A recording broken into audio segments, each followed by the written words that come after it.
Missing from the debate, Republican candidates take to the stage without their frontrunner. Oregon standoff, the FBI releases video to show why officers shot a suspect. Flint water crisis, how Catholics are trying to help. And turning to technology to spread the gospel, how the Vatican is using social media. On EWTN News Nightly for January 29th, 2016.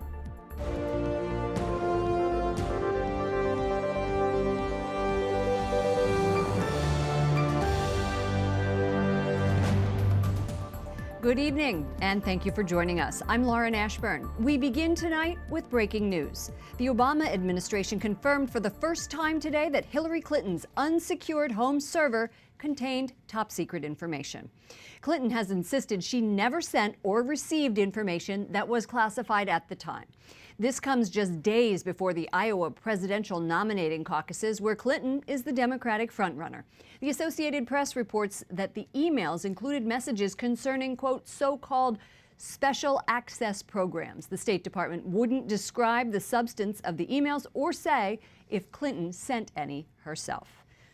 Now, in Iowa, many candidates are making their final pleas before Monday night's caucus votes. 7 Republicans took to the stage last night for a final debate, while the leading candidate boycotted. Let's address the elephant not in the room tonight. Donald Trump has chosen not to attend. I'm a maniac, and everyone on this stage is stupid, fat, and ugly. And Ben, you're a terrible surgeon. Now that we've gotten the Donald Trump portion out of the way. It's not about Donald Trump. He's an entertaining guy. He's the greatest show on earth. I kind of miss Donald Trump. He was a little teddy bear to me. Donald Trump, nearby, put on an event to honor veterans rather than participate in a debate hosted by Fox anchor Megyn Kelly. Look at all the cameras, like the Academy Awards. This is like the Academy Awards.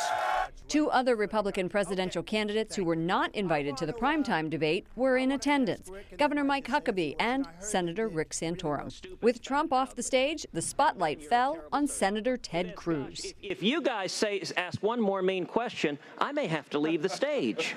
The other candidates tried to take the focus away from him and back to their own appeal to voters. There is no reason why you can't stand for principles, go and fight for them, and be able also to have to get things done in government. I don't think you have to give up your liberty for a false sense of security. There's 3 lanes. There's the establishment lane, the anti-establishment lane, and then there's the Kasich lane. And the reason is that I've been a reformer all of my career. I will gladly confess that I'm the only one on this stage with no political title. I guess I'm part of the establishment because Barbara Bush is my mom. I'll take that too. But this election is not about our pedigree. This is an election about people that are really hurting. And we need a leader that will fix things and have a proven record to do it. And EWTN's Jason Calvi will be in Iowa Monday for the start of the caucuses. We'll have extended political coverage next week on EWTN News Nightly. Other stories our EWTN News Nightly team is covering in today's world. Newly released helicopter video shows what happened when officers stopped leaders of an armed protest group in Oregon earlier this month. The men led officers on a chase, then crashed into the snow before reaching a police blockade. Officers say they shot protester Lavoy Finkum when he reached for his gun. The FBI hopes this video will prove the shooting was justified. Police are still negotiating with 4 protesters who are asking not to be arrested. I think there was just a lot of anticipation of what was going to happen afterwards, with law enforcement. What are the feds going to do? And it kind of just mounted into this something's going to give every single day. The protesters had been holed up at the refuge for 3 weeks, protesting what they say is federal tyranny and government land grabbing in the nation's west. One of the 3 inmates who escaped from a California jail is in custody. A prosecutor compares one of the men to Hannibal Lecter from the movie The Silence of the Lambs. Investigators are now searching for a stolen white van and announced the arrest of a possible accomplice. A woman who taught English classes at the jail developed a relationship with the ringleader and provided maps for the inmates to use during the escape. Lawyers for a Georgia death row inmate scheduled to die by injection Tuesday want to know the name of the company providing the drug. They're challenging a law which keeps the company's name confidential. Georgia stopped a lethal injection in March because of a problem with the drug. And the governor of Michigan signs a new law to help address one of the worst man-made disasters in recent history. The state is making $28 million available to help the city of Flint deal with the lead-tainted drinking water. EWTN's Wyatt Goolsby reports that Catholic Charities is also lending a hand. Lauren, for most of us, using water out of the tap is not a concern. We use it to wash our hands, get a drink, or in many cases, just fill up the nearby coffee machine. But imagine if the water that you got out of the tap was orange and it smelled weird. Now imagine if that was the case for more than 2 years. Well, that's exactly what people in Flint, Michigan are dealing with.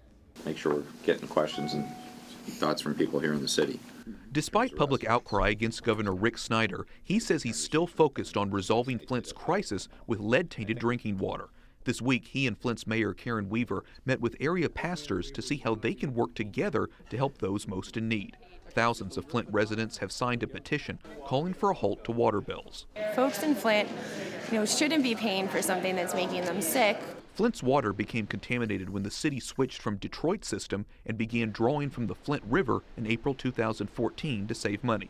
The switch resulted in lead from the pipes contaminating the supply. One of the biggest concerns has been a spike in children exposed to lead, which could lead to long-term health problems.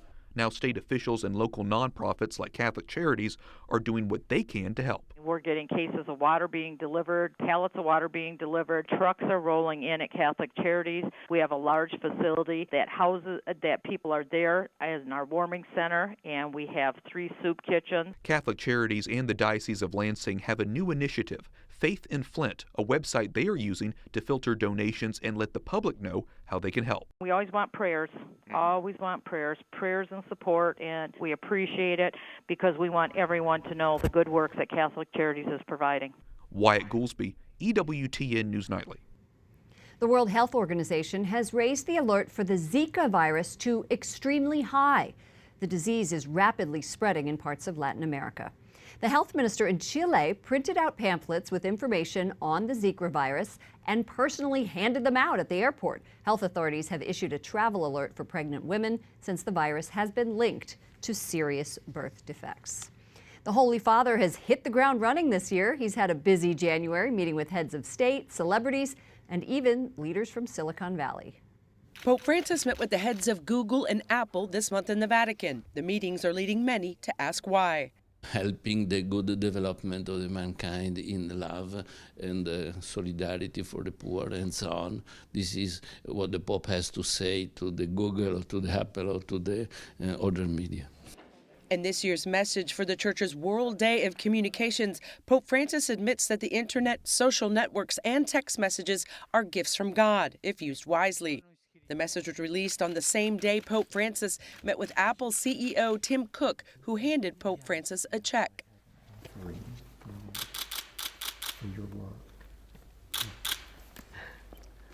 We don't know what Pope Francis and Google exec Eric Schmidt discussed earlier this month. Only did they have points that they want to work on together. To make these points.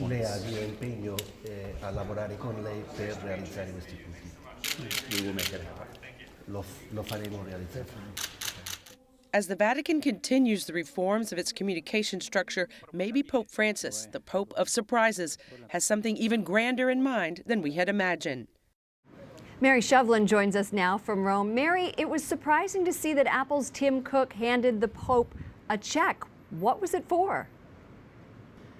Exactly. That was kind of a surprise, and it wasn't meant for the public to see. But at the end of their meeting, yes, Tim Cook gave the Holy Father a check and said, this is for you, and this is for your work. We don't know how many zeros were on that check, of course, but we know they share common concerns for ecology and the environment. So they have a lot in common, and I'm sure Mr. Cook just wanted to give Pope Francis an offering to do with whatever Pope Francis felt was best. Well, I'd love to know what the two of them are cooking up, but I'm sure it has something to do in the technology space. You know, most people don't associate popes with cutting-edge technology, but especially under this pope, the Vatican has been making strides. And, you know, we have to remember that it was the inventor of the radio himself, Guglielmo Marconi, which gave the Vatican its own Vatican radio, which we know today. So they were on the cutting edge then, and they're a little bit on the cutting edge now. Under the pontificate of John Paul II, remember, the papacy was thrust onto the world stage. It was the first televised papacy, if you will. But it was under Benedict XVI, the shy and retiring sort of pope, that actually brought the church to social media on Twitter and YouTube. But the unprecedented popularity of Pope Francis has just blown that Twitter account wide open, because they have 25 million followers among all the various languages. There's a newly structured communications department. So what kind of changes do you expect coming up? I spoke with the new communications czar, if you will, the new head of the Secretariat for Communications, Monsignor Vigano, and he said what they're really focusing on now, these reforms which began in the year 2000 actually, is going from the horizontal, the newspaper, the radio, the Pontifical Council for Social Communications, the television, all of these on this level, they need hierarchy, they need structure. So the focus will now be vertical and merging and simplifying and streamlining. The problem, he said, is we have 700 people involved in working in Vatican communications, and they don't want anyone to lose their job. So that means finding a place for everyone, if possible. Well, the church certainly does know something about hierarchy, Mary. Mary Shevlin, thank you so much for joining us from Rome. Thank you. Coming up, the terror threat in the Middle East. A national security reporter weighs in with analysis. And the importance of Iowa, why it does and doesn't matter when it comes to presidential politics.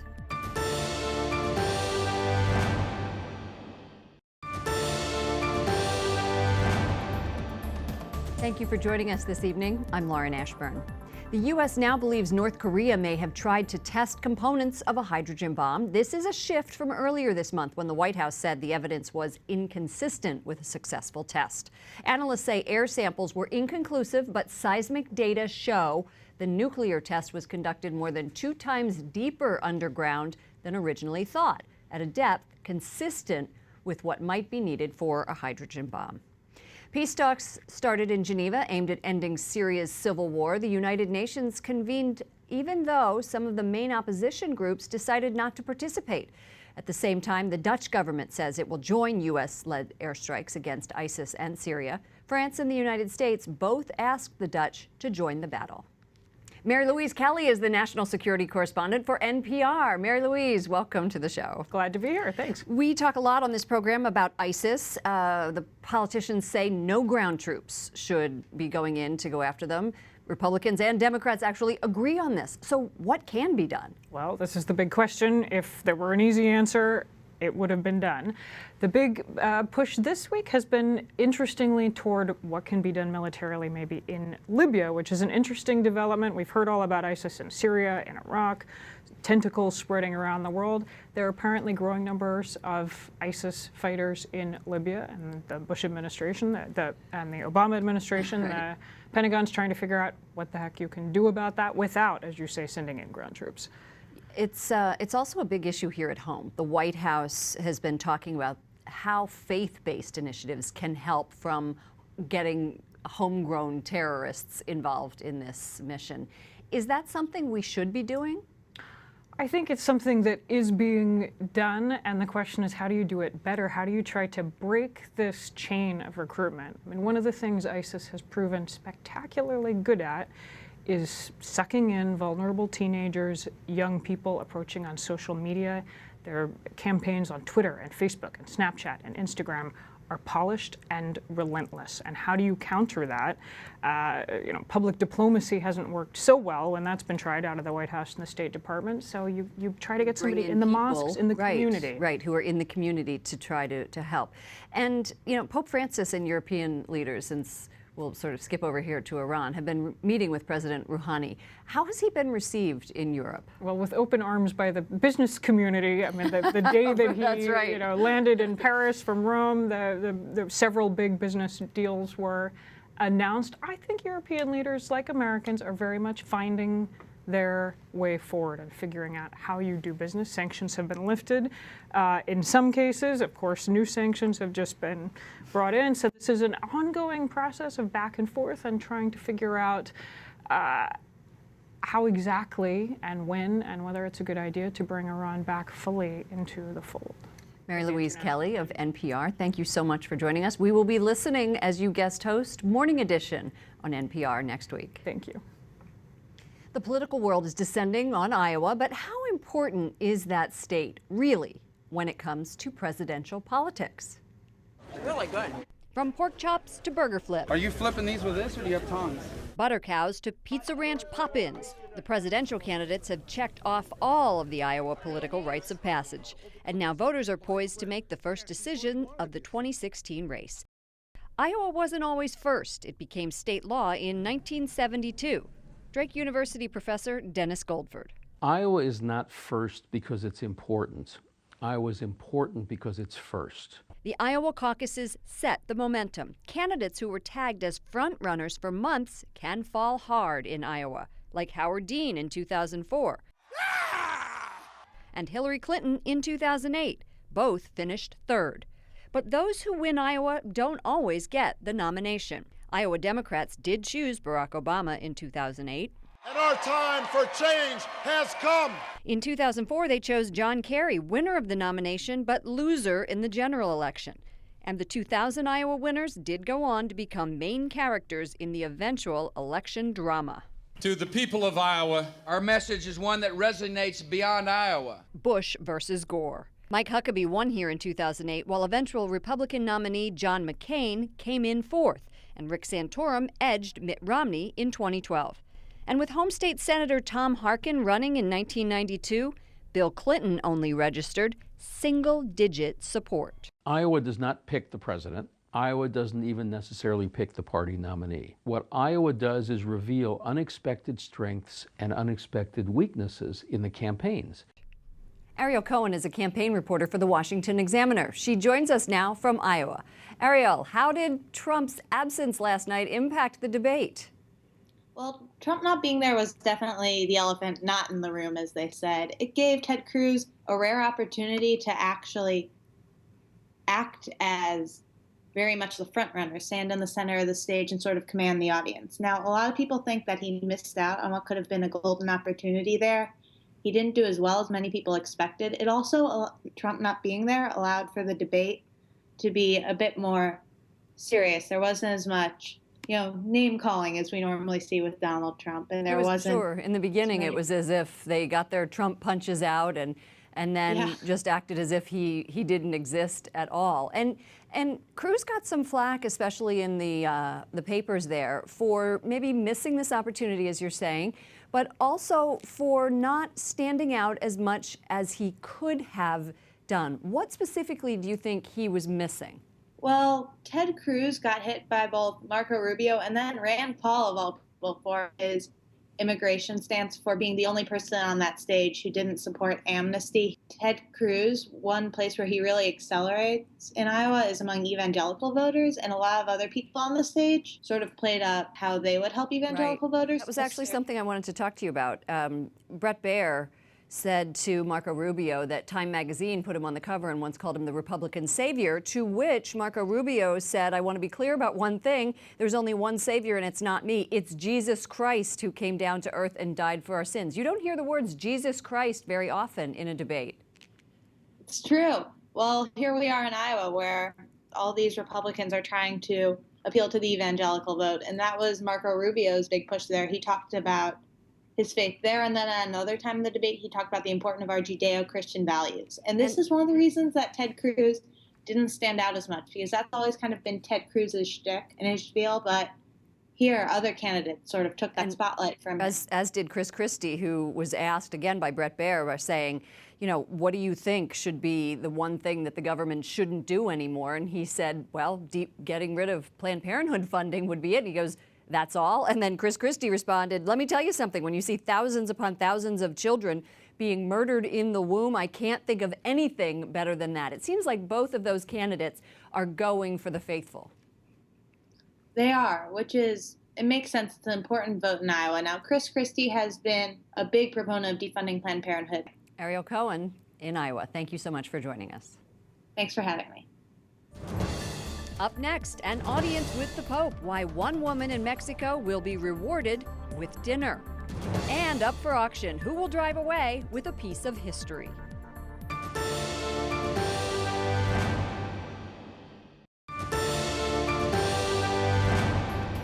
troviamo nell'anno santo della misericordia. Spero che in questo Pope Francis says it's not enough to feed the hungry. We also have to help people find their way out of doubt and combat ignorance of the Christian faith by welcoming and correcting sinners. The Pope spoke today to the Congregation for the Doctrine of the Faith.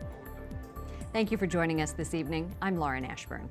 The Texas Supreme Court just ruled in favor of high school cheerleaders who displayed banners with Bible verses on them. The Coons School District ordered the cheerleaders to stop using the banners at football games. Cheerleaders argued that was a violation of free speech. The case now goes back to an appeals court for further review. A southern Mexican woman can't believe she was picked to share a meal with Pope Francis.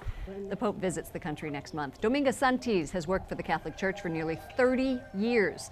She helps and counsels women in isolated mountain communities. Santis says she wants to tell the Pope about the violence women face in the region, and she hopes he will encourage them to overcome their fear.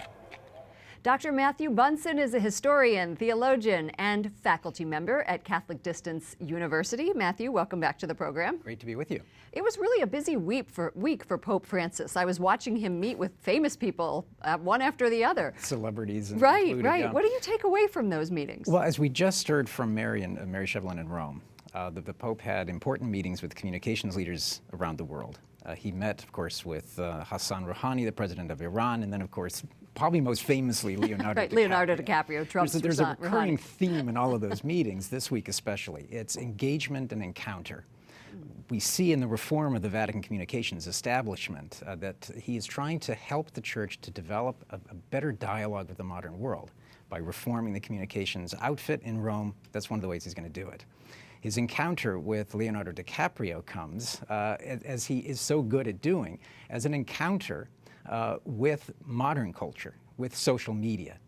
Think of the people who know nothing about the Catholic Church, but who follow Leonardo DiCaprio. But who know a lot about, Leo. probably too much about Leonardo DiCaprio. Here was Leonardo, who grew up a Catholic, coming in, meeting with the Pope, kissing his hand, looking at a book by Hieronymus Bosch. These are important things that I think the Pope is trying to communicate. And then there's the encounter and engagement on a geopolitical scale with Iran. Well, we know how important public figures and pop stars are to our society, and I think he's trying to go where the people go. I want to also talk to you about the upcoming apostolic exhortation. Yes. Can you explain what that is and put it into perspective for us? Right. Well, what this is going to be, we know now that it'll be released in probably the end of March. This is his reflection, his meditation on the work of the Synod of Bishops that completed its second go-around last October. So the Pope takes their document, their finished document called the Relatio, their report, and then he meditates on it, and then he gives his reflections to the rest of the world. There's a lot of angst and anxiety surrounding this. Right, I've seen that. Why do you think people are so upset? There's concern, as there was leading into the Synod last year and then throughout the Synod last year, about what was happening with some of the areas of church teaching, especially in the area of communion for the divorced and remarried. So there's some anticipation, expectation as to what Francis might actually be putting into this document. I suspect, and we're going to have a lot more to talk about in the roll-up to it, that we're going to see with Francis's document his reflection on pastoral mercy in exactly the way that he looked at integral ecology with Laudato Si. He wants this to be his manifesto. On the family, just like it was his manifesto on ecology and the environment. Yeah, exactly. Thank you so much, Dr. Matthew Bunsen from Catholic Distance University. Meanwhile, the Philadelphia Popemobile used last September is going on the auction block. Pope Francis traveled the city of brotherly love in 2 Fiat 500Ls. One of those cars will be auctioned off tonight at the Philadelphia Auto Show Black Tie Tailgate. The other will be on display beginning tomorrow. Proceeds from the auction will benefit the Archdiocese of Philadelphia's mission programs. For the EWTN News Nightly team, I'm Lauren Ashburn. Good night and God bless.